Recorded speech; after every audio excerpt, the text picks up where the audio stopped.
Welcome to active contracts Tamil. So என்னோட name Krishnamurthy. நான் SEBI register advisor கிடையாது. இந்த வீடியோ உங்களுக்கு ஒரு எஜுகேஷனல் பர்பஸ்க்காக மட்டுமே. So disclaimer. ஸோ இந்த வீடியோ ஒரு ஆப்ஷன் ட்ரேடர், ஒரு பையராக இருக்கட்டும், ஒரு செல்லராக இருக்கட்டும், எல்லாத்துக்குமே ஒரு இம்பார்ட்டன்ஸான வீடியோவாக இருக்கும். ஸோ இந்த வீடியோவை கொஞ்சம் ஃபுல்லாக பாருங்கள். இந்த வீடியோவில் வந்து நம்ம ஒரு போஸ்ட் மார்க்கெட் அனாலிசிஸோ அதெல்லாம் பண்ண போகிறது கிடையாது. இதில் வந்து எப்படி நீங்கள் ஒரு லாபத்துக்கான ஒரு வழியை நீங்கள் எடுத்துகிட்டு போகிறது அப்படின்றத பற்றி தான் இந்த வீடியோ இருக்கும். சரிங்களா? முழுக்க அப்போ ஒரு ஃபுல் அண்ட் ஃபுல் என்ன பண்ணுறது, ஒரு எப்படி நம்ம ஆப்ஷன் ட்ரேடிங்கை வந்து ஒரு கரெக்டான ஒரு பாத்வேல எடுத்துகிட்டு போகிறது அப்படின்றத பற்றி. ஸோ அதில் நம்ம வந்து ஒரு 4 பாயிண்ட்ஸ் வச்சுக்கிறோம். அந்த 4ல் வந்து 3 பாயிண்ட்ஸ். சரிங்களா? அந்த 3 பாயிண்ட் ரொம்ப ரொம்ப முக்கியம். அந்த 3ம் இருந்துச்சுன்னா 4வது பாயிண்ட் அப்படின்ற ப்ராஃபிட் அப்படின்றது உங்களுக்கு தன்னால் கிடைக்க ஆரம்பிச்சிடும். அதில் ஃபஸ்ட்டு பாயிண்ட் அப்படின்றது அனாலிசிஸ். அப்போ மார்க்கெட்டில் அனாலிசிஸ் அப்படின்றது ரொம்ப ரொம்ப முக்கியம். ஸோ அப்போ அந்த அனாலிசிஸ்னால் என்ன, பேசிக்காக ஒரு அனாலிசிஸ்னால் என்ன, அட்வான்ஸ்டாக ஒரு அனாலிசிஸ்னால் என்ன, இதில் வந்து நம்ம சார்ட் காமிச்சிருக்கோம். இது வந்து ஒரு 3 மந்த்ஸ்க்கு முன்னாடி இருக்க சார்ட் தான். ஏன்னா செபியில் அதான் ரூல்ஸ் போட்டிருக்காங்க, 3 மந்த்ஸுக்கு முன்னாடி இருக்க சார்ட் தான் காமிக்கணும்னு சொல்லி. ஸோ அதனால் இதில் நம்ம எப்போவுமே சொல்கிற மாதிரி பேசிக்காக ஒரு சில லெவல்ஸ் இருக்குது. அது என்னென்னு கேட்டிங்கன்னா, ஓப்பன், அதாவது கரண்ட் டே உடைய ஓப்பன், முந்தைய நாள் டே உடைய ஹை, அதே மாதிரி முந்தைய நாள் டே உடைய லோ, அதே மாதிரி முந்தைய நாள் டே உடைய க்ளோஸ். சரிங்களா? அப்போ yesterday close, yesterday high, yesterday low, அதுக்கப்புறம் இன்னைக்கு ஓப்பன். இது இதுக்கு முன்னாடி இருக்க சார்ட்லாம் எப்படி அவங்க வந்து அதை இம்பேக்ட் பண்ணியிருக்காங்க அந்த லெவல்ஸ் அப்படின்னு பார்க்கலாம். இப்போ பொதுவாக இந்த டேல வச்சுக்கலாம். இந்த டேல எடுத்துக்கோங்க. இந்த டே வந்து இப்படி ஹை அண்ட் லோ வச்சு இந்த இடத்துல க்ளோஸ் வச்சுருக்காங்க. அப்போ அதுக்கு மிட்ல ஓப்பன் ஆகுறாங்க. ஒரு ஹைக்கு கீழே ஓப்பன் ஆகிட்டு அந்த க்ளோஸை கடந்தோடனே எங்கே வந்திருக்காங்க, ஒரு லோ. அப்போ அந்த லோவை பிரேக் பண்ணிட்டு அகைன் எங்கே போயிருக்காங்க, உள்ள. அதுக்கடுத்து இந்த ஹை, இந்த லோ, இங்கே ஒரு க்ளோஸ். ஓப்பன் ஆனோடனே அந்த க்ளோஸ்லேயே வச்சுட்டு லோவுக்கு வரல, அகைன் மேலே போய் ஹையை பிரேக் பண்ணிட்டு திருப்பி கீழே வந்திருக்காங்க. அதுக்கு அடுத்த நாள் ஓப்பன், இந்த இடத்துல லோ. அப்போ மேலே நியர்பை எஸ்டர்டே ஹை கிட்ட, க்ளோஸு கிட்ட ஓப்பன் ஆகிட்டு லோவை கட் பண்ணதை எங்கே வந்திருக்காங்க, புதுசாகவே ஒரு லோ வச்சுக்கிறாங்க. அதுக்கு அடுத்ததான் நம்மளுக்கு ஹை இங்கே, லோ இங்கே, ஒரு இன்சைடு ஓப்பனிங்.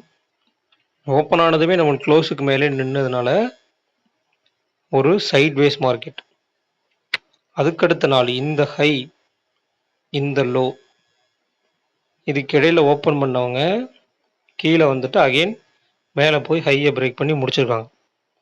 அதுக்கடுத்த நாள் நம்மளுக்கு ஹை இங்கே, க்ளோஸ் இங்கே, அதுக்கு மேலே ஓப்பன் பண்ணி ஹையிலே சஸ்டெயின் ரிவர்சல் எடுத்துட்டு மேலே போயிருக்காங்க.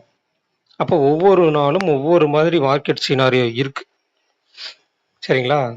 பேசிக்காக என்ன கொடுத்துருக்காங்க, ஒன்று அப் ட்ரெண்ட் போகுது, இல்லை ஒரு டவுனாக வரும், இல்லை ஒரு சைட்வேஸ், ஒரு ரேஞ்ச் பவுண்ட் ஒரு சைட்வேஸில் போவாங்க. இதில் ஒரு சைட்வேஸ் டு அப் ட்ரெண்டும் இருக்கும், அதே மாதிரி ஒரு சைட்வேஸ் டு சின்ன டவுன் ட்ரெண்டும் இருக்கும், வேகமாக இறங்குறதும் இருக்கும், வேகமாக ஏறுறதும் இருக்கும். அடுத்தபடியாக நம்மளுக்கு ஒரு ரேஞ்ச் கொடுத்துட்டு அந்த ரேஞ்சுக்குள்ளே ஒரு ஹைலி வாலட்டைலாக இருக்கும். நேற்றுக்கு க்ளோஸ் ஆன, இன்னைக்கு வெள்ளிக்கிழமை க்ளோஸ் ஆன மார்க்கெட் மாதிரி. சரிங்களா? அப்போ இதுக்கெல்லாம் நம்ம ஒரு அனாலிசிஸ், நீங்கள் எந்த ஒரு டேட்டா வேணால் இருக்கலாம், ஒரு ஓப்பன் இன்ட்ரெஸ்டாக இருக்கலாம், ஒரு மேக்ஸ் பெயின் பார்த்து வைக்கலாம், இல்லை ஒரு இண்டிகேட்டர், ஒரு ஆர்எஸ்ஐயாக இருக்கட்டும், இல்லை ஒரு எம்ஏசிடி ஆகட்டும், இல்லை ஒரு இச்சிமோக்கு, இல்லை அதுக்கப்புறம் என்ன இருக்காங்க உங்களுக்கு, ஒரு பொலிங்கர் பேண்டு, ஒரு சூப்பர் ட்ரெண்டு. சரிங்களா? எனக்கு பர்சனலாக வந்து ஆக்டிவ் கான்ட்ராக்ட்ஸ் அப்படின்ற ஒரு இது வந்து எனக்கு ரொம்பவும் பர்ஃபெக்டாக இருக்குது. இதில் உங்களுக்கு இதெல்லாம் இருக்குது, ஒவ்வொருத்தருக்கும் ஒவ்வொரு மாதிரி இருக்குது. டேட்டாஸ் எடுத்து அனலைஸ் பண்ணுறதாகட்டும், இல்லை ஒரு இண்டிகேட்டர் வச்சு பண்ணுறதாகட்டும். அப்போ இதில் எந்த இண்டிகேட்டர் வந்து உங்களுக்கு ஒத்து போகுது, இல்லை எந்த டேட்டாஸ் வந்து உங்களுக்கு ஒத்து போகுது, உங்களுக்கு பார்க்குறதுக்கு ஈஸியாக இருக்குது, அதை எடுத்துக்கணும்.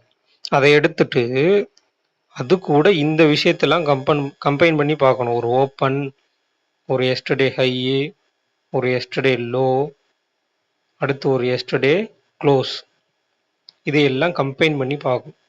இதுதான் அனாலிசிஸ். இதுக்கு அடுத்தபடியாக தான் நம்மளுக்கு இந்த ஸ்ட்ராட்டஜி.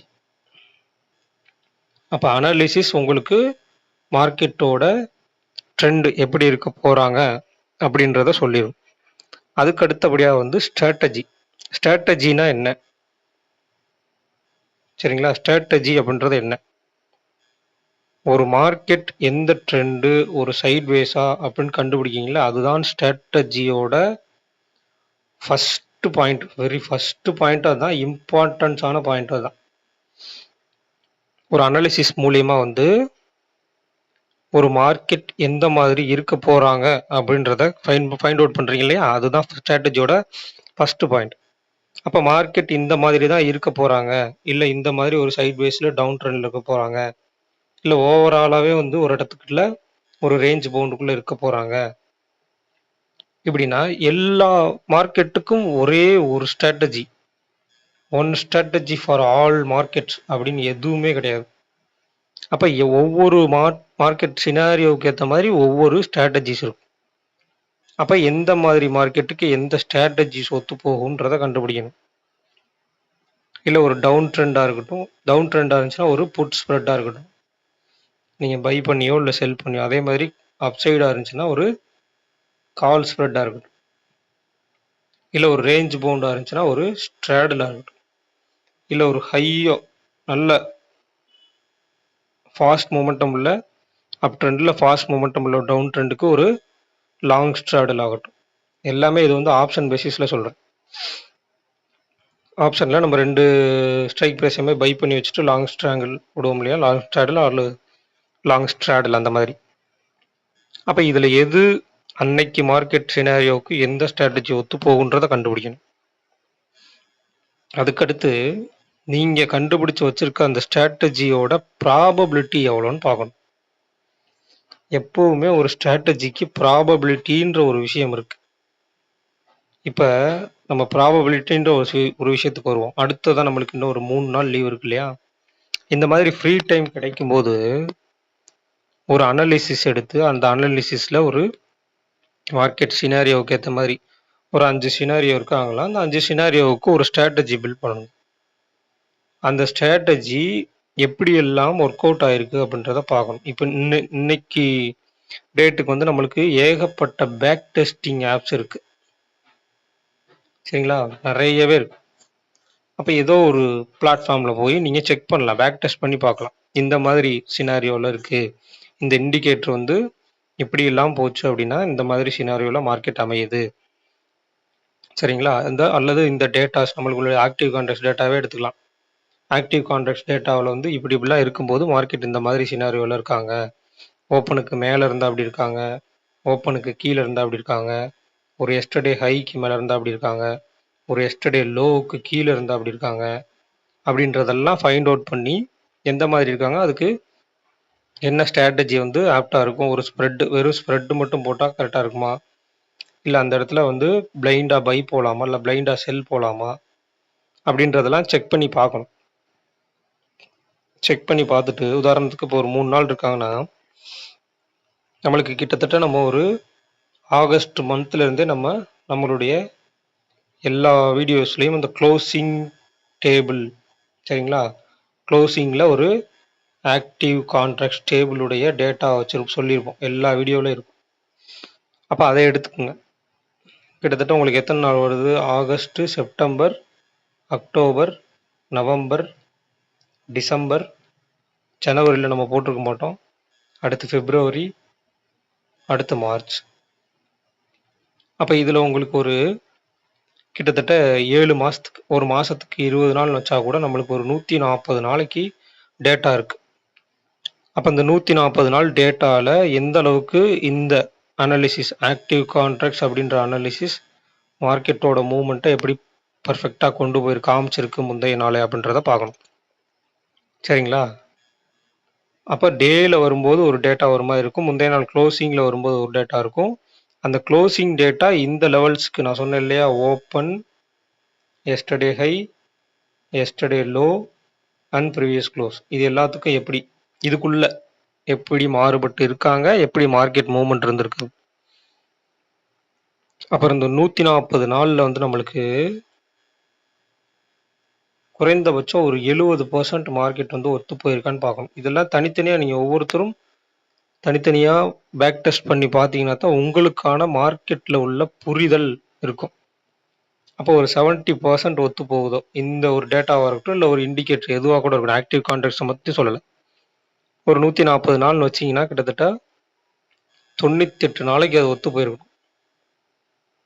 அப்போ 42 நாள் நம்மளுக்கு லாஸில் முடிஞ்சால் கூட கிட்டத்தட்ட உங்களுக்கு எவ்வளோ ப்ராஃபிட்டில் முடியும். அப்போ 56 நாள் நீங்கள் ப்ராஃபிட்டில் இருக்கிற மாதிரி இருக்கும். அந்த ஸ்ட்ராட்டஜி வந்து அந்த அனாலிசிஸ் வந்து ஒத்து போய் அப்போ அதை வச்சு ஒரு ஸ்ட்ராட்டஜியும் பில்ட் பண்ணி அதனுடைய ப்ராபபிலிட்டியாக நம்ம இவ்வளோ நாள் கொண்டு வந்திருக்கோம். 140 நாளில் 42 நாள் லாஸாக போய் 92 நாள் ப்ராஃபிட் பண்ணாலும் அந்த 42 நாள் லாஸை இதில் மைனஸ் பண்ணிட்டோம் அப்படின்னா 56 நாள் நம்ம ப்ராஃபிட்டில் இருப்போம். ஓவரால் ப்ராஃபிட்டில் பிரேக் ஈவனில் தான் இருப்போம். அப்போ அந்த ப்ராபபிலிட்டியை செக் பண்ணிட்டீங்க அப்படின்னாலே அதுக்குண்டான ப்ராஃபிட் எப்படி வரும் அப்படின்றது உங்களுக்கு அந்த பேக் டெஸ்ட்டில் தெரிஞ்சிடும். சரிங்களா? இது ரொம்ப ரொம்ப முக்கியமான விஷயம். அப்போ இது எல்லாமே இந்த 3மே ஒத்து போயிடுச்சு அப்படின்னா அப்போ அனாலிசிஸ் வேணாம், நம்மளுக்கு ஸ்ட்ராட்டஜி மட்டும் போதுமா, ஸ்ட்ராட்டஜி வச்சு ப்ராபபிலிட்டி செக் பண்ணலாமான்னு கேட்கலாம். அனாலிசிஸ் இருந்தால் தான் உங்களுக்கு மார்க்கெட்டோட ஸ்ட்ரக்சர் தெரியும். ஸ்ட்ரக்சரை தெரிஞ்சுக்கிட்டா தான் அதை வச்சு நம்ம ஸ்ட்ராட்டஜி பில்ட் பண்ண முடியும். ஸ்ட்ராட்டஜியை நீங்கள் பில்ட் பண்ணீங்கன்னா அந்த ஸ்ட்ராட்டஜியோட வச்சு ப்ராபபிலிட்டி செக் பண்ண முடியும். அப்போ இது 3மே நம்மளுக்கு பர்ஃபெக்டாக இருக்குன்ற பட்சத்தில் ப்ராஃபிட் நம்மளை தேடி வரும். அவ்வளோதான். சரிங்களா? இதுதான் இன்னைக்கு இந்த வீடியோவோட முக்கியமான கன்க்ளூஷனு. அப்போ ஒரு பேக் டெஸ்ட் எடுக்கணும், ஒரு அனாலிசிஸ் எடுக்கணும்.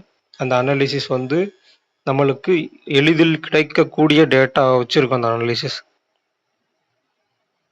சரிங்களா? அப்போ ஈஸியாக கிடைக்கக்கூடிய ஒரு டேட்டா வச்சு ஒரு அனாலிசிஸ் மேக் பண்ணணும். அந்த அனாலிசிஸ் வச்சு எல்லா மார்க்கெட்டுக்கும் ஒவ்வொரு மாதிரியான ஸ்ட்ராட்டஜிஸ் பில்ட் பண்ணணும். அப்போ அந்த ஸ்ட்ராட்டஜியோட ப்ராபபிலிட்டி செக் பண்ணணும். அப்போ இதெல்லாம் செக் பண்ணிட்டீங்கனாலே அது கிட்டத்தட்ட உங்களுக்கு 70%க்கு மேலே இருந்துச்சுனாலே ஸோ அதை வச்சு நீங்கள் ஒரு என்ட்ரி அண்ட் எக்ஸிட் எடுக்கும்போது ஓவரால் நீங்கள் ப்ராஃபிட்டில் வெளியே வருவீங்க. இவ்வளவுதான் விஷயம். இவ்வளவுதான் இன்னைக்கு வீடியோவுக்கு மொத்த விஷயமே. ஸோ இதை வந்து புரிஞ்சுக்கணும். புரிஞ்சு நம்ம எஃபர்ட் எடுத்து ஒரு அனாலிசிஸ் பண்ணி ஒரு ஸ்ட்ராட்டஜி பில்ட் பண்ணால் மட்டுமே தான் இங்கே மார்க்கெட்டில் சஸ்டெயின் ஆக முடியும். வெறுமனே ஒரு இண்டிகேட்டரை வச்சுட்டு அந்த இண்டிகேட்டர் வந்து மேலே போனால் இப்படி கீழே போனால் இப்படின்னு பொதுவாக வந்து எடுக்க முடியாது. அது எந்தெந்த மார்க்கெட்டுக்கு எப்படி எப்படிலாம் ரியாக்ட் ஆகிருக்குன்னு பார்க்கணும். உதாரணத்துக்கு ஒரு ஆர்எஸ்ஐ எடுத்துட்டீங்க அப்படின்னா அந்த ஆர்எஸ்ஐ வந்து ஓவர் சோல்டு கண்டிஷன் ஓவர் பாட் கண்டிஷன் அப்படின்ற லெவலுக்கு மேலே போகும்போது மார்க்கெட் கீழே விழுன்னு பார்த்தீங்கன்னா அந்த இடத்துல சைட்வேஸ் போகும். இல்லை ஓவர் சோல்டு கண்டிஷன் போய் 30ல் நிற்கும் போது நீங்கள் அந்த இடத்துல ரிவர்ஸ் ஆகும் பார்த்தா அந்த இடத்துல சைட்வேஸ் போகும். அப்போ அதுக்கெல்லாம் அந்த இண்டிகேட்டர் ஒத்து போகாது. அப்போ அதுக்கு என்ன இண்டிகேட்டர் ஒத்து போகும்? ஒரு சைட்வேஸ் மார்க்கெட்டை நீங்கள் கண்டுபிடிச்சிட்டிங்கனாலே மேக்ஸிமம் நீங்கள் வந்து லாஸ்லேருந்து வெளியே வர்றீங்கன்னு அர்த்தம். சரிங்களா? ஒரு சைட்வேஸ் மார்க்கெட்டை நீங்கள் ப்ரெடிக்ட் பண்ண ஆரம்பிச்சிட்டாலே மேக்ஸிமம் நீங்கள் வெளியே வந்துட்டீங்கன்னு அர்த்தம். ஓரளவுக்கு உங்கள் அனாலிசிஸ் பெஸ்ட்டாக இருக்குன்னு அர்த்தம். ஸோ அதை புரிஞ்சுக்கணும். புரிஞ்சு ஒவ்வொரு விஷயத்தையும் நம்ம அனலைஸ் பண்ணி பார்க்கணும். ஸோ இந்த வீடியோ மூலயமா நீங்கள் என்னென்ன விஷயங்கள் தெரிஞ்சுக்கிட்டீங்க அப்படின்றத கீழே கமெண்ட் செக்ஷனில் கமெண்ட் பண்ணுங்கள். ஸோ வர்ற ஏப்ரல் மந்த் 5ஆம் தேதி வந்து நம்மளுடைய மந்த்லி ட்ரைனிங் கிளாஸஸ் வந்து ஸ்டார்ட் ஆகுது. ஜாயின் பண்ணணும் விருப்பம் இருக்கவங்க 7904877610 அப்படின்ற நம்பருக்கு வாட்ஸ்அப் பண்ணி கிளாஸஸோட டீட்டெயில்ஸ் வாங்கிக்கிங்க. ஸோ இந்த வீடியோ பிடிச்சிருந்துச்சு அப்படின்னா லைக் பண்ணுங்கள், ஷேர் பண்ணுங்கள், சப்ஸ்கிரைப் பண்ணுங்கள். மறக்காமல் உங்கள் கருத்துக்களை வந்து கமெண்ட் செக்ஷனில் கமெண்ட் பண்ணுங்கள். ஸோ நன்றி, வணக்கம்.